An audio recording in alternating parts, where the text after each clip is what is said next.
Men Allohga ishonmayman. Alloh mavjud narsa emas. Shunday deb doim ko'p so'zlagan taniqli onkolog Markus kunlardan bir kun u konferensiyaga boshqa davlatga uchish kerak bo'lib qoladi. Qandaydir sabablarga ko'ra boshqa davlatga uchib borib qo'nishga majbur bo'ladi. Konferensiyaga ulgurish uchun o'sha yerdan bir avtomobil mashinaga o'tirib, konferensiya bo'ladigan joyga yo'l oladi. Shu paytda birdan shamollar boshlanib, yomg'ir quya boshlaydi. Havolar birdan sovib ketadi. Hamma yo'lni tuman bosadi. So'ng esa u yo'ldan adashib qoladi.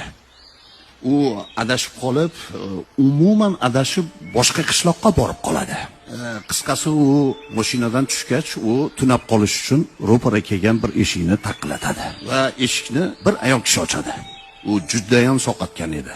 U kasbdoshlariga kech qolganligini ogohlantirish uchun ayoldan qo'ng'iroq qilib olishni so'raydi. Ayol u yerda telefon ishlamasligini va issiq ovqat bilan mehmon qilishni va bemalol tunab qolishligi mumkinligini aytadi. Ular ovqatlangach, ayol, "Keling endi, Xudoga bir shukr keltiraylik. Xafa bo'lmang. Men Xudoga umuman ishonmayman. Yo'q narsaga qanday ibodat qilish mumkin?" deb ayolga aytadi. Xo'p, mayli deb ayol boshqa xonaga chiqib Allohga yig'lab ibodat qila boshlaydi. Ibodat tugagach, Markus ayoldan, "Siz hozir nimani so'radingiz yo'q narsadan?" Ayol, "Meni bitta-yu bitta o'g'lim yomon, juda ham og'ir rak kasaliga uchragan" deb aytadi. Shu voqeani aytib berar ekanman, menda doim ko'zimga yosh keladi. Qanday Alloh buyuk. Dunyoda bitta onkologik professor bor ekan. Markus davolash o'shini qo'ldan kelar ekan. O'g'limi davola olar ekan o'sha debdi.